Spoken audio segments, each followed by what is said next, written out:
7절에서부터 10절까지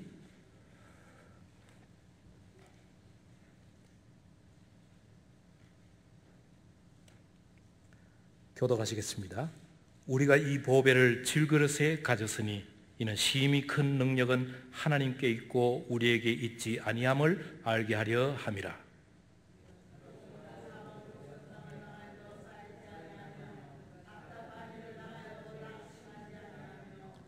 박해를 받아도 버림받지 아니하며 거꾸러뜨림을 당하여도 망하지 아니하고 우리가 항상 예수의 죽음을 몸에 짊어지면 예수의 생명이 또한 우리 몸에 나타나게 하려 함이라. 아멘. 고린도 후서는 사도 바울이 제일 나중에 쓴 편지라고 이렇게 믿습니다. 제일 나중에 써서 그런지 사도 바울은 자신의 죽음을 앞두고 하나님께 가까이 가는 것을 느꼈는지 자서전과도 같은 편지들을 썼습니다. 그래서 고린도 후서는 바울의 자서전이라 이렇게 주석가들이 별명을 붙였습니다. 여기는 사도 바울의 개인적인 이야기를 많이 쓰고 있습니다.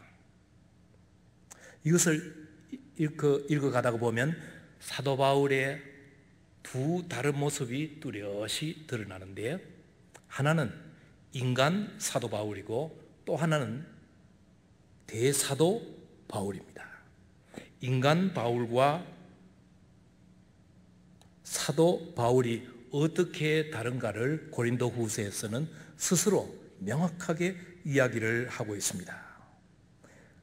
인간 바울은 아주 연약한 모습이었었고, 그리스도 안에서 거듭난 바울은 아주 강한 사람이었었는데, 약한 인간과 강한 그리스도인의 충돌을 우리는 여기에서 보게 됩니다. 그는 자기 자신을 인간적으로 표현하기를 질그릇과 같은 사람이라고 표현했습니다. 깨어지기 쉽고 잘 다듬어지지 않고 천한 그릇으로 자신을 비유했습니다. 그러나 하나님의 새로운 생명을 받은 그리스도인으로서는 자신을 보물과 같다고 했습니다.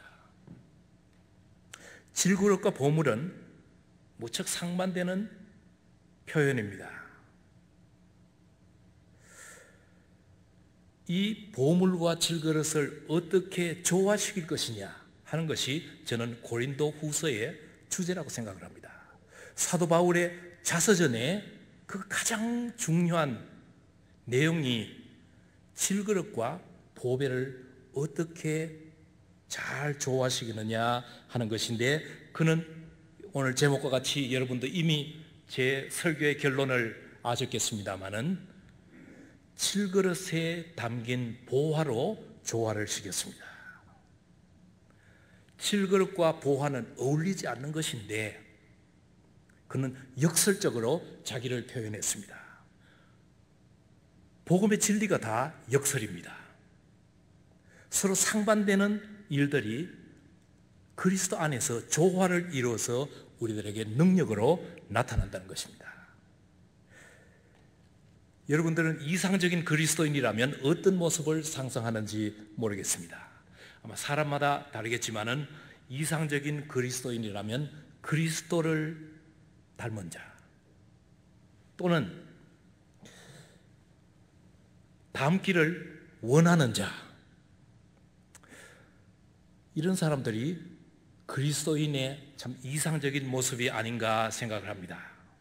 얼마나 그리스도를 닮았느냐 하는 정도의 차이는 있습니다만은 적어도 그리스도인이면 그리스도를 닮는 것을 우리의 삶의 목표로 삼아서 그렇게 되기를 원하면서 사는 사람들, 아주 폭넓은 재정입니다. 이 정도 같으면 그리스도인으로 받아줘야 되지 않을까 이렇게 생각을 합니다.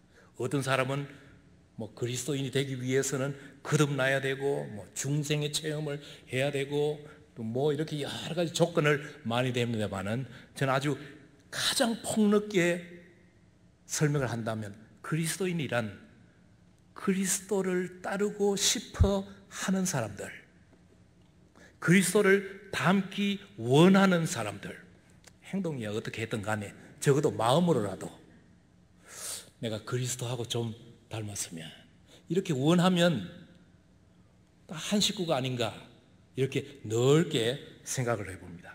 그런데 그리스도를 닮으려고 하면 얼마 안 가서 큰 문제를 느낍니다. 만나는 사람마다 미소를 짓는데 이 미소가 잘 나오지 않는 겁니다. 은혜로운 이야기를 하려고 그러는데 생활이 은혜롭지 않으니까 자꾸 이렇게 꼬리가 잡히는 겁니다. 사랑을 나누고 싶은데 내 마음이 메마른데 나눌 사랑이 있어야 나누죠. 그래서 마음은 원이로되 내 육신이 말을 잘 듣지 않는다고 사도 바울은 고백하고 있습니다. 우리뿐만 아니라 사도 바울이 바로 그런 체험을 했던 것입니다. 마치 높은 산을 오르기 위해서 그리스도의 완전성을 향해서 올라가면서 7전8기를 하는 이런 등산과 같은 삶이 그리스도인의 삶이라면 소수만 봉우리를 점령하고 나머지는 다 낙제생이 되지 않을까 하는 이런 염려가 있습니다. 미소를 지으면서 감사하면서 살아야 되겠는데 내 마음 속에 화가 차 있습니다. 항상 즐거워해야 되는데 불안이 엄습합니다. 그리스도의 완전성을 향해서 한 걸음 한 걸음 높은 산을 올라가듯이 순례의 길을 가야 되는데 올라가는 것이 아니라 뒷걸음질 치고 있다면 여러분들은 그리스도인입니까? 아닙니까? 뒷걸음질 치고 있는 자신을 바라보면서 실망할 수밖에 없는 것입니다. 이것은 오늘 모인 여러분들이나 저의 모습을 이야기하는 것이 아니라 사도 바울이 하는 고백입니다. 대사도가 하나님을 만날 그 가까운 시간을 앞두고 자기 자신을 돌아볼 때 나는 낙제생이라, 이런 고백들을 쓴 것이 고린도 후서입니다. 그리스도를 따르는 자는 용감해야 됩니다. 그런데 오히려 비겁했습니다. 그리스도인들은 희망을 가지고 살아야 되는데 희망이 아니라 절망 가운데 빠져 있습니다. 그저 위로받으라고 말로만 희망하지 우리의 생활은 절망입니다. 삶의 한순간도 놓치지 않고 부지런히 살아야 되는데 잘하는 것은 게으름밖에 없습니다. 포기밖에 없습니다. 그래서 나는 낙제생이라, 이것이 인간의 본 모습이 아닌가 생각을 합니다. 이것을 인정하는 사도 바울이 바로 대사도가 될 수 있는 자격을 가졌다고 생각이 됩니다. 이런 인간적인 고백을 통해서 자서전과 같은 이 고린도 후서에서 그는 말하기를 나는 많이 울었다고 말했습니다. 여러분들은 자기 자신을 적나라하게 보면서 운 적이 있습니까? 슬퍼한 적이 있습니까? 피곤한 적이 있습니까? 그래야지 새로운 삶을 살 가망이 있는 것입니다. 언제까지 우리는 가면을 쓰고 살아야 되겠습니까? 언제까지 기쁜 척 하면서 살아야 되겠습니까? 언제까지 성공한 그리스도인인 것 같이 살아야 되겠습니까? 편지를 읽으면 읽을수록 사도 바울은 참 용기 있는 사람이라 하는 것을 느낍니다. 그러나 사도 바울은 낙제생 중에서도 우리와는 다른 모습이 있었습니다. 그것은 그 속에, 사도 바울 속에 들어있는 새로운 생명이 그는 보물을 가꾸듯이 가꿀 수 있는 이런 믿음이 있었다는 것입니다. 사도 바울을 새롭게 해주는 이 요소를 그는 항상 귀하게 간직했습니다. 비록 내가 그리스도인으로서 제자로서 합당하게 살고 있지만은 그러나 내 속에 들어있는 그리스도의 새 생명은 그는 결코 거부하지 않았을 뿐만 아니라 그 앞에서 순종할 줄 아는 자가 되었습니다. 그는 불안에 떨면서도 그 속에 있는 새 생명을 생각하면서 나는 강하다고 믿었습니다. 왜냐하면 내 속에 들어있는 예수 그리스도가 강하기 때문입니다. 그는 적들에게 포위당해서 묶였다고 했습니다. 그러면서도 그는 내 속에 있는 그리스도가 나를 자유인으로 해주셨다고 했습니다. 그는 너무나도 약한 사람이라고 말했습니다. 그러나 동시에 예수 그리스도를 생각할 때마다 약할수록 나는 더욱더 강해진다고 했습니다. 그리스도의 죽음을 항상 소유하고 있는 자라고 그는 고백을 했습니다. 그러나 그는 동시에 부활하신 예수 그리스도와 함께 나는 살고 있다고 했습니다. 인간 바울은 질그릇과 같이 깨어지기 쉽고 천한 그릇이라고 했습니다. 그러나 그 속에 가지고 있는 그리스도의 새 생명은 보배와 같이 빛나고 그의 삶의 능력의 근원이라고 했습니다. 그리스도인은 이런 보배를 소유한 사람입니다. 힘의 근원인 뿌리를 소유하고 있다는 것입니다. 여러분, 사람들이 우리를 볼 때는 우리의 속모습을 보지 않습니다. 겉모습만 봅니다. 질그릇만 본다는 것입니다. 약한 모습만 본다는 것입니다. 그것은 깨어지기 쉽고 다듬어지지 않고 흉측하고 천한 질그릇인 뿌리입니다.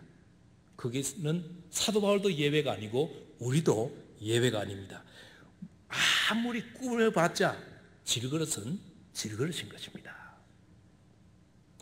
인간으로서의 가진 약점을 우리는 모두가 다 간직하고 있습니다.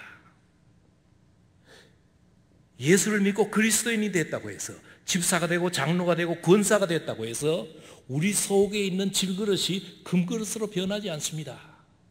질그릇은 끝까지 질그릇인 것입니다.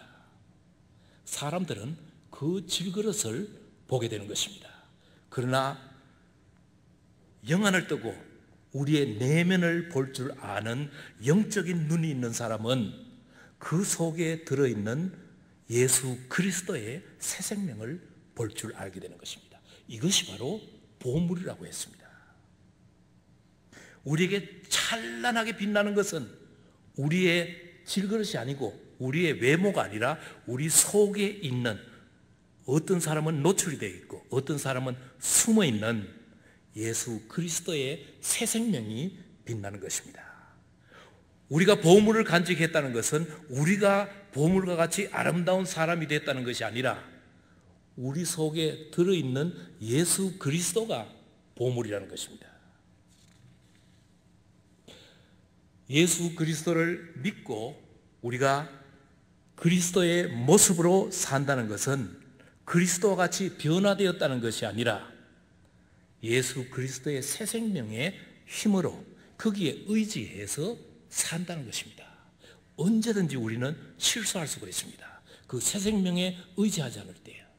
부활하신 예수 그리스도의 삶에 의지하지 않을 때 우리는 순간순간 질그릇의 모습이 그대로 드러나는 것입니다. 그래서 우리는 질그릇의 보물을 가진 자이기 때문에 행동을 조심해야 됩니다.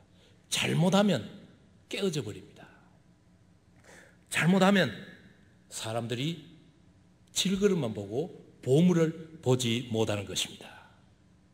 우리가 아끼고 닦아야 되는 것은 질그릇이 아니라 보물입니다. 담긴 보물인데 우리는 착각 속에 빠져들어가는 경우들이 많이 있는 것 같습니다. 질그릇도 잘 닦으면 빛이 난다. 그것도 사실입니다.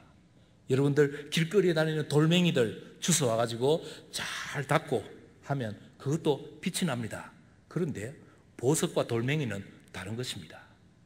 퀄리티가, 질이 다른 것입니다. 질그릇은 아무리 잘 꾸며봤자 질그릇일 뿐입니다. 사람의 본능이 질그릇을 감추기를 원합니다. 그래서 우리는 열심히 질그릇을 미화하고 있는지도 모르겠습니다. 그래서 질그릇을 잘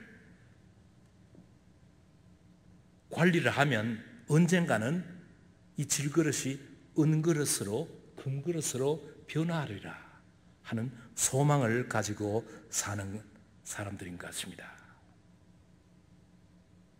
문제가 질그릇을 아름답게 꾸미려니까 짝퉁이 된다는 겁니다. 그리스도인이 짝퉁 그리스도인이 되지 않기 위해서는 그 속에 있는 보물이 빛나야지 그것이 진짜인데, 겉모습을 자꾸 가꾸다 보니까 힘이 빠지는 겁니다. 안 되는 것을 하려니까 얼마나 힘이 드는 신앙생활을 하게 됩니까? 가릴 걸 가려야죠. 닦을 걸 닦아야죠. 질그릇을 아무리 잘 금맺기를 하고 무엇을 하더라도 결국에는 표가 나는 겁니다. 그래서 사람들은 향수를 바르기도 합니다. 여러분들, 산 좋고 물 좋은 나라에서는 향수가 발달이 되지 않았습니다. 왜냐하면 산에 가면 꽃향기도 있고 자연의 아름다움을 만끽하면 되는데, 그렇지 않은 데서, 냄새가 나는 데서 향수가 발달이 됐습니다. 꽃이 없는 데서, 향기가 없는 데서 향수를 만들어서 뿌려야지만이 더러운 냄새가 갈려지기 때문이에요. 발에 약을 열심히 칩니다. 왜냐하면 무좀이 있기 때문에. 발이 아름답기 때문에 발을 가꾸는 것이 아닙니다. 발가락이 지저분해지면 그때는 비싼 돈을 지불하고도 페디큐어 집에 가서 발가락 관리를 하는 겁니다. 왜냐하면 창피하니까. 화장을 왜 합니까? 아주 천년산 멋있는 피부가 있다면 그것만 자랑하면 되죠. 그런데 세월이 자꾸 가니까 원치 않는 피부가 되거든요. 그러니까 열심히 관리하는 겁니다. 돈을 들여서라도 열심히 관리합니다. 중국 사람들이 한국 가서 아주 성형수술을 하는 것이 아주 유행이라는데요. 얼마나 성형수술을 한국 사람들이 했는지 중국 사람들이 성형수술을 하고 난 이후에 집에 돌아가지 못했답니다. 왜냐하면 중국에 돌아가는데 본국에 입국할 때 여권을 내놓으니까 자기 얼굴하고는 전혀 다르니까 거기서 입국을 거부를 했다고 합니다. 진짜인지 지어낸 말인지는 모르겠습니다만은 성령이 유행하는 세상입니다. 짝퉁이 유행하는 세상입니다. 요사이는 짝퉁도 제법 진짜만큼이나 비싼 세상이 되었습니다. 짝퉁에도 급이 있습니다. 그래서 아주 비싸게 정교하게 만든 짝퉁은 본사에서도 구분하기 힘들어서 요사이는 자기들만이 비밀 부호를 넣어가지고 구분을 하도록 노력을 한다고 합니다.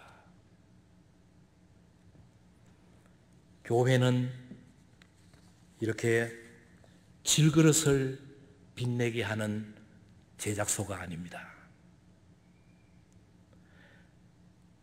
우리는 아무리 훌륭한 그리스도인이라도 사귀어보면 그 속에서 허물과 단점을 발견하게 됩니다. 왜냐하면 본래가 질그릇이었기 때문입니다. 우리의 기대가 저 사람은 완전한 그리스도인이 되어야 된다. 저 사람은 우리의 모범이 되어야 된다. 특히 목사님들, 특히 장로님들, 교회에서 책임을 많이 맡은 사람일수록 우리는 많은 기대를 가지고 있습니다. 그래서 아주 모범 그리스도인으로, 모범 제자로 우리가 테스트를 한다면 제일 먼저 실격당할 사람이 사도 바울입니다. 왜냐하면 고린도 후서에서 이미 양심선언 다 해버렸기 때문에 나는 이런 사람이라 이미 다 고백을 해버렸습니다. 사람마다 다 허물과 장점이 있고 언젠가는 나타나게 마련입니다. 그것을 아무리 가려봤자 그저 시간 문제지. 기술 좋은 사람은 몇 년 동안 가릴 수가 있고 기술이 별로 없는 사람은 몇 주일 만에 드러나게 마련입니다. 몇 주일이냐 몇 년이냐 그 차이지. 사람은 다 단점과 허물이 있게 마련인데 미리 나는 질그릇이라고 고백을 하면 아주 안전하게 됩니다. 나는 이런 사람이라. 거기에서부터 시작을 하는 것입니다. 사람들은 그래서 질그릇에서 별난 것을 기대를 하지 않습니다. 그때 질그릇 속에 보물이 나타난다면 사람들은 환성을 지을 것입니다. 질그릇까지도 드러나게 되는 것입니다. 이것이 바로 성숙한 그리스도인의 모습이라고 생각이 됩니다. 그리스도인의 신앙이 가장 돋보였던 시기가 언제인 것 같습니까? 교회사에서 보면 아주 지금도 남아있는 이런 유명한 성당들을 건축하고 바티칸이라는 왕궁이 생기고 국가로 변하는 이런 능력이 있는 그리스도 제국이 아니라 하나님 보시기에 바로 카타콤에서 숨어서 목숨을 내걸고 하나님께 예배드리던 그 초대교회의 신앙이 가장 훌륭한 신앙이라 이렇게 저는 믿습니다. 언젠가 저도 하늘나라에 가서 미리 온 우리 성도들을 만난다면 카타콤에서 그 지하에서 목숨과 하나님과 바꾼 이런 사람들이 천당의 아랫목을 차지하고 있으리라 이렇게 생각을 합니다. 중국이 공산정권 하에서 수십 년 동안 있는 동안에 기독교는 큰 발전을 했습니다. 성령의 능력이라고 볼 수밖에 없습니다. 왜냐하면 문화혁명을 통해서 그들은 하나님을 믿을 것이냐 문화혁명을 따를 것이냐 둘 중에 하나를 선택을 해야 됐었는데 그리스도를 선택한 사람들이 더 많았다는 것입니다. 그래서 지하교회는 점점 더 커져갔습니다. 아주 놀랍게 수십 배로 자라게 되었습니다. 문화혁명이 없어지고 중국이 문호를 개방했을 때 한국의 대형 교회들이 아주 줄을 서서 중국에 선교를 한다고 갔습니다. 문화혁명에서 목숨을 내걸고 신앙을 지킨 사람들에게 제자 훈련을 시킨다고 했는데 저는 무슨 훈련을 시켰는지 의문이 갑니다. 오히려 가서 배워야 되는데 무엇을 가르쳤는지 타락된 기독교를 가르치지 않았나 몹시도 마음에 두렵습니다. 초대교회 교인들을 만난다면 하늘나라에 가서 또 중국에서 문화혁명 동안에 목숨을 내걸고 주님을 섬기던 그런 교인들을 만난다면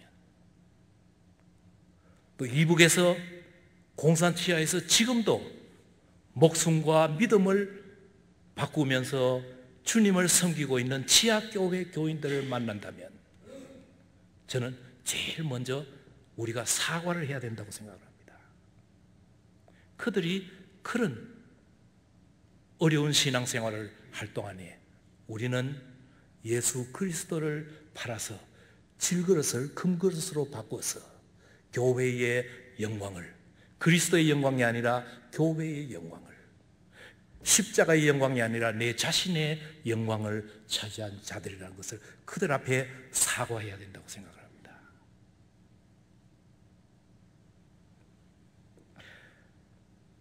박해 속에서 복음의 능력이 나타남으로 말미암아 교회는 성숙하게 되었습니다.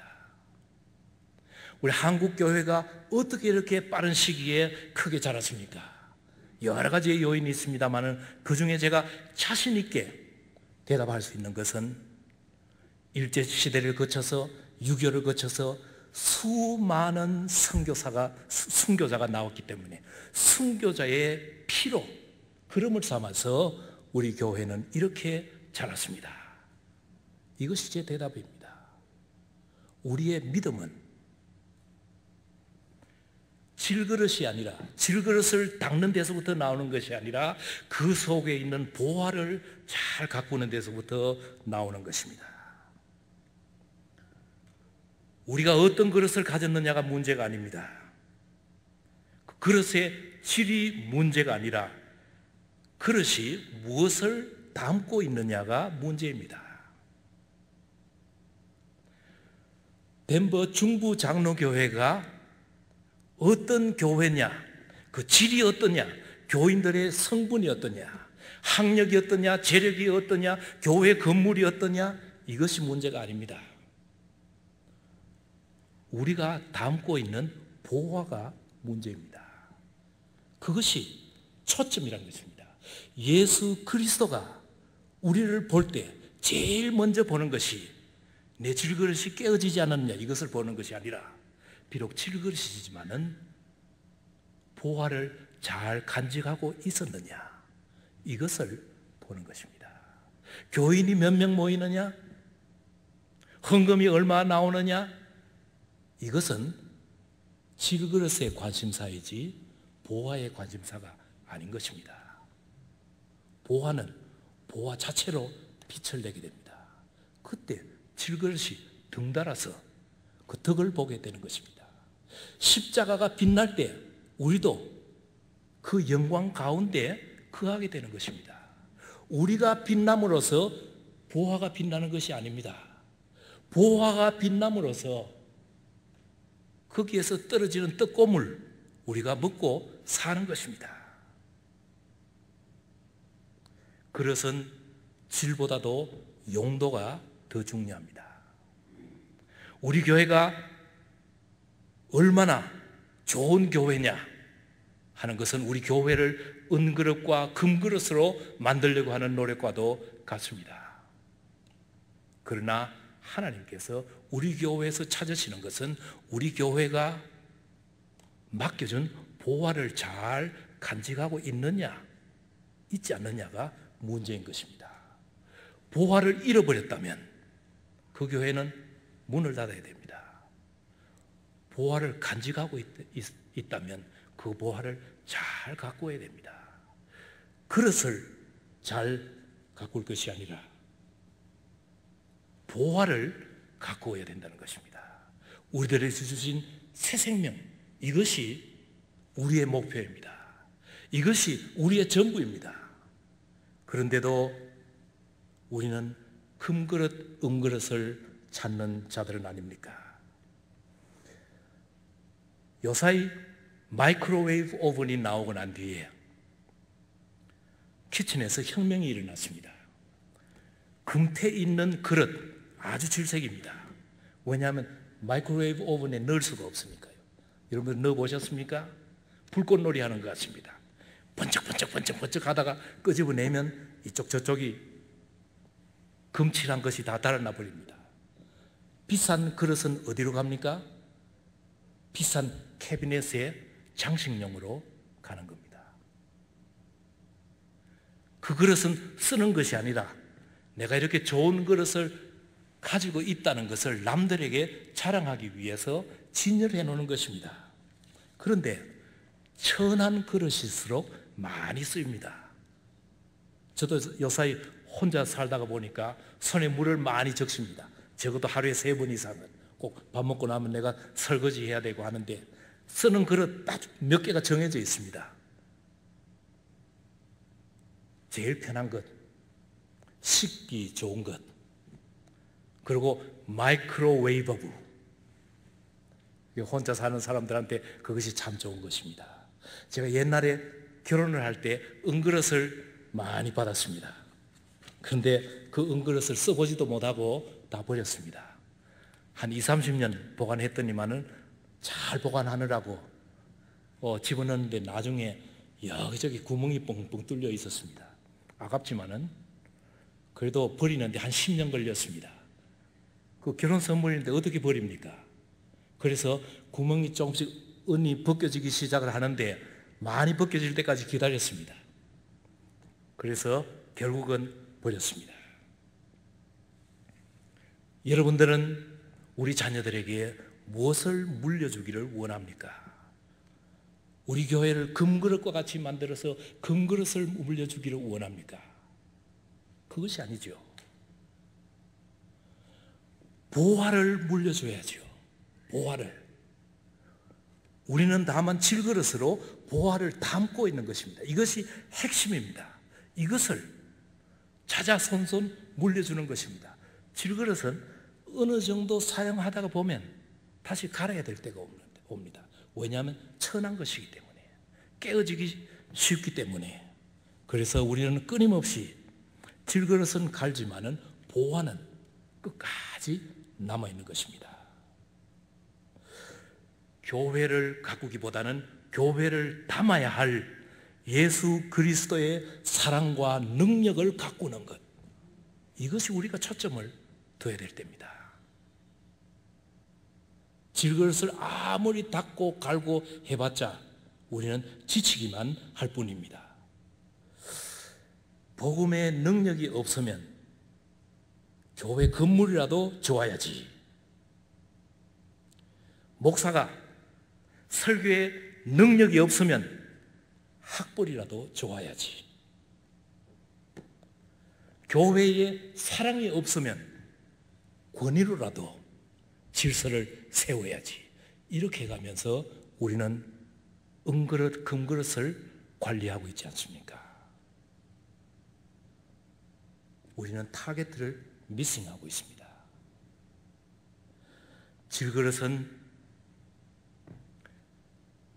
때로는 닳도록, 때로는 부서지도록 두면서 내가 모시고 있는 새 생명, 예수 그리스도를 잘 관리하면 그 다음에는 질그릇도 때로는 영광을 받을 때가 있게 되는 것입니다. 예수 그리스도의 부활로 주어진 새로운 삶이 있을 때 질그릇도 그 가치를 인정받게 되는 것입니다. 아, 그 사람 우리 교회에 꼭 있어야 되겠구나. 없어지고 나니까 참 필요한 것을 느끼는 이런 사람들도 있습니다. 아, 그 사람 말없이 봉사하던 그 봉사 빠지고 나니까 얼마나 빈자리가 많은지. 이런 사람은 질그릇의 역할을 잘 감당한 사람들입니다.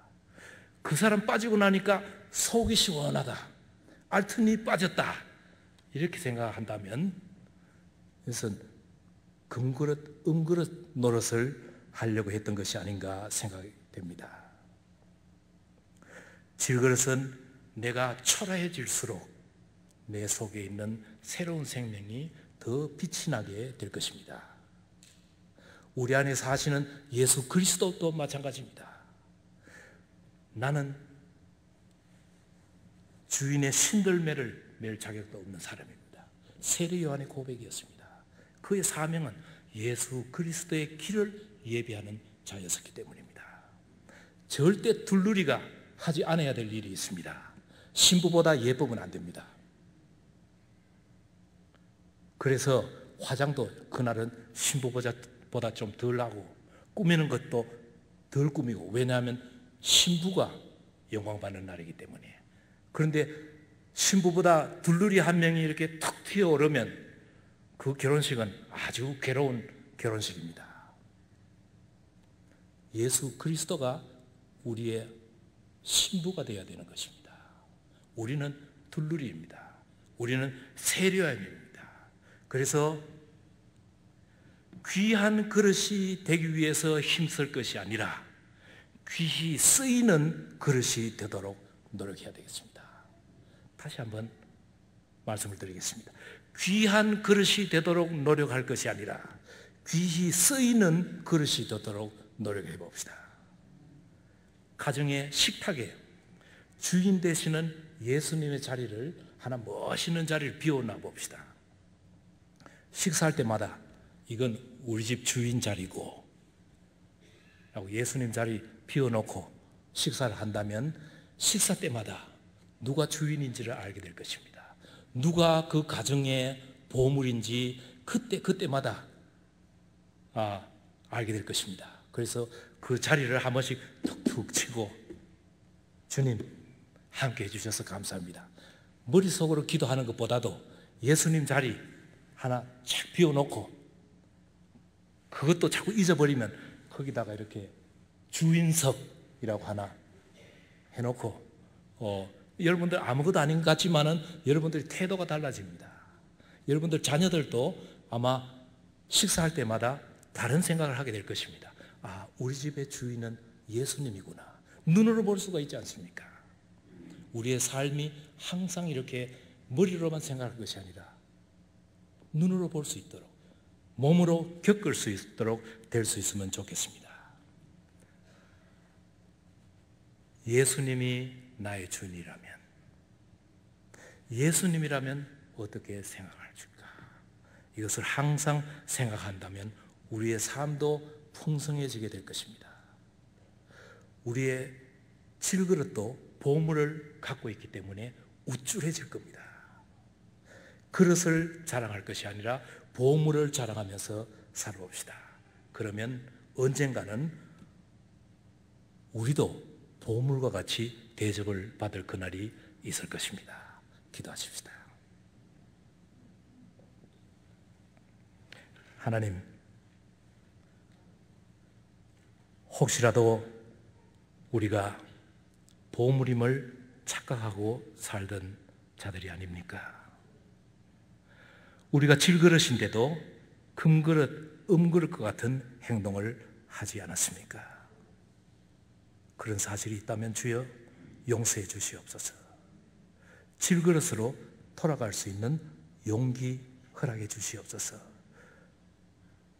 우리가 질그릇임을 고백할 수 있는 믿음의 용기 허락해 주시옵소서. 그리하여 우리가 보화를 자랑하는 자들 되고 이 보화로 인해서 우리 삶이 충만해지게 해 주시옵소서. 우리 주 예수 그리스도 이름으로 기도하옵나이다. 아멘.